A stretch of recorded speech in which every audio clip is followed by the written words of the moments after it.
আকাশবাণী কলকাতা স্থানীয় সংবাদ পড়ছি রক্তিম ভট্টাচার্য। লোকসভার অধ্যক্ষ ওম বিড়লা আজ একদিনের সফরে এখন কলকাতায়।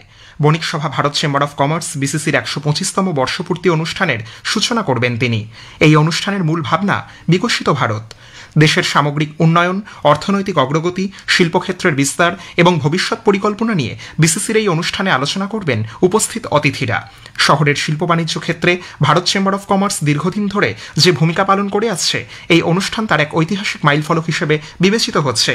ওম বিড়লার উপস্থিতি এই বর্ষপূর্তি উদযাপনকে আরও তাৎপর্যপূর্ণ করে তুলবে। জানা গেছে, লোকসভার অধ্যক্ষ দুপুরে ওই অনুষ্ঠানে যোগ দেওয়ার পর রাজভবনে রাজ্যপাল সিভি আনন্দ বোসের সঙ্গে বৈঠক করবেন। সন্ধেতেই তার দিল্লি ফিরে যাওয়ার কথা। স্কুল সার্ভিস কমিশনের শিক্ষাকর্মী নিয়োগের জন্য আবেদন জানানোর প্রক্রিয়া শুরু হচ্ছে আজ থেকে। ৩রা ডিসেম্বর পর্যন্ত আবেদন করতে পারবেন প্রার্থীরা। গ্রুপ সিতে ২,৯৮৯টি এবং গ্রুপ ডিতে ৫,৪৮৮টি শূন্যপদ রয়েছে। তবে চিহ্নিত অযোগ্যরা কোনোভাবেই আবেদন করতে পারবেন না। ভোটার তালিকার বিশেষ নিবিড় সংশোধনী কর্মসূচি বা এসআইআর এর প্রস্তুতি পর্বের প্রশিক্ষণ পর্ব আজ সোমবারের মধ্যে সম্পূর্ণ করতে হবে বলে জেলা নির্বাচনী আধিকারিকদের নির্দেশ দেওয়া হয়েছে। শনিবার থেকে এই চূড়ান্ত প্রশিক্ষণ পর্ব শুরু হয়েছে। অবৈধভাবে ভারতে প্রবেশ করে প্রায় ১৩ বছর এদেশে বসবাস করার পর এক বাংলাদেশির খোঁজ পাওয়া গেছে। বাংলাদেশের সাতক্ষীরা জেলার দেভাটার রশিদুল গাজী প্রথমে তামিলনাড়ুতে কাজ করতে যান।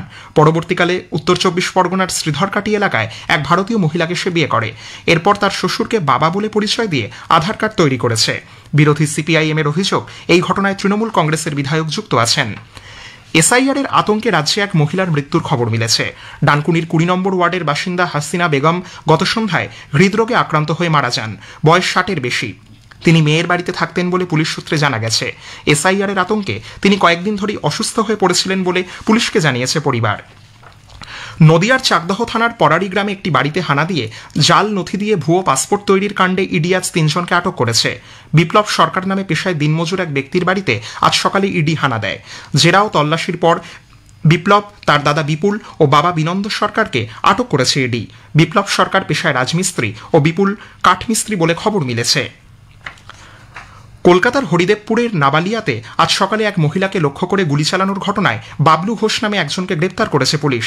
আজ সকাল ৬:৩০ নাগাদ মৌসুমী হালদার নামে ওই মহিলা রাস্তা দিয়ে যাওয়ার সময় বাইকে করে দুজন দুষ্কৃতী পিছন থেকে এসে গুলি করে। গুরুতর আহত অবস্থায় তাকে প্রথমে বাঙুর হাসপাতালে নিয়ে যাওয়া হয়। অবস্থার অবনতি হওয়াতে তাকে এসএসকেএম হাসপাতালে স্থানান্তরিত করা হয়েছে। রাজ্যে আইন শৃঙ্খলার অবনতি ও মহিলাদের নিরাপত্তা ব্যবস্থা ভেঙে পড়েছে বলে দাবি করে আগামী দুদিন রাজ্যের দুটি পৃথক জায়গায় পদযাত্রা করার জন্য কলকাতা হাইকোর্টে আবেদন জানিয়েছে বিজেপি নেতৃত্ব। আগামীকাল উত্তর ২৪ পরগনার সোদপুরে ও ৫ই নভেম্বর পূর্ব বর্ধমানে মিছিল করতে চেয়ে প্রশাসনের অনুমতি না মেলায় আদালতের দ্বারস্থ হয়েছে তারা। মামলা দায়ের করার অনুমতি দিয়েছেন বিচারপতি কৌশিক চন্দ। মুর্শিদাবাদের শামশেরগঞ্জে গরু পাচারকারীদের হামলায় ২ পুলিশকর্মী জখম হয়েছেন। ধানঘড়া এবং শিবপুরে গরু পাচারের খবর পেয়ে পুলিশ সেখানে পৌঁছলে পাচারকারীরা তাদের উপর হামলা চালায়। ২ সিভিক ভলেন্টিয়ার এবং এক পুলিশকর্মী আহত হয়েছেন। মোট ৪ জন পাচারকারীকে গ্রেপ্তার করা হয়েছে। পুরুলিয়ার কেন্দা রামকৃষ্ণ সারদা মিশনের ছাত্রাবাসে নবম শ্রেণীর এক ছাত্রের অস্বাভাবিক মৃত্যুতে এলাকায় উত্তেজনা সৃষ্টি হয়েছে। গতকাল গভীর রাতে একটি সিলিং ফ্যানে গামছায় ফাঁস লাগানো অবস্থায় ছাত্রটিকে দেখতে পেয়ে তার সহপাঠীরা কর্তৃপক্ষকে খবর দেয়।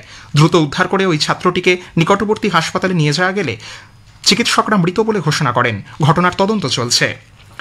দুস্থ কবি, লেখক, সম্পাদকদের সাহায্যার্থে গড়ে ওঠা little magazines writers in need গতকাল তাদের সংগঠনের ১৫ বছর পূর্তিতে দক্ষিণ কলকাতার ১৫টি বিভিন্ন জাতের গাছের চারা পুঁতে দৃষ্টান্ত স্থাপন করেছে। সংগঠনের সভাপতি বিশিষ্ট কবি নমিতা চৌধুরী জানান, পরিবেশ ও মানুষের সুস্থতাই যেহেতু কাম্য, সে কারণেই বৃক্ষরোপণের মাধ্যমে সুস্থতার বার্তা তারা জনমানুষে ছড়িয়ে দিতে চেয়েছেন। পূর্ব বর্ধমানের শক্তিগড়ের সোনাপলাশিতে বেহাল রাস্তার প্রতিবাদে গ্রামবাসীরা গতকাল দফায় দফায় বিক্ষোভ দেখালে ওই অঞ্চলের ৩টি রাস্তা তৈরির উদ্যোগ নেওয়া হয়েছে। গতকাল বিক্ষোভকারীরা রাস্তা কেটে প্রতিবাদে নামেন। পরবর্তীতে ব্লক উন্নয়ন আধিকারিক দ্রুত রাস্তা মেরামতির আশ্বাস দেওয়ায় অবরোধ প্রত্যাহার করা হয়। আসন্ন গঙ্গাসাগর মেলাকে সামনে রেখে ভাঙন কবলিত এলাকাগুলিতে যুদ্ধকালীন তৎপরতায় মেরামতিতে নেমেছে প্রশাসন। গতকাল সাগরের বিস্তীর্ণ অঞ্চল পরিদর্শন করেন রাজ্যের অতিরিক্ত মুখ্য সচিব বনীশ জৈন ও সুন্দরবন উন্নয়ন মন্ত্রী বঙ্কিমচন্দ্র হাজরা। পূর্ব বর্ধমানের মেমারিতে অনুষ্ঠিত হল সহস্রকণ্ঠে গীতা পাঠ। মেমারি শ্রীমদ্ ভাগবত পাঠ কমিটির পক্ষ থেকে গতকাল এই অনুষ্ঠানের আয়োজন করা হয়। জেলার নানা প্রান্ত থেকে বহু মানুষ এতে অংশ নেন। স্থানীয় সংবাদ শেষ হলো। এরপর খবর শুনবেন বিকেল ৫টা বেজে ১০ মিনিটে।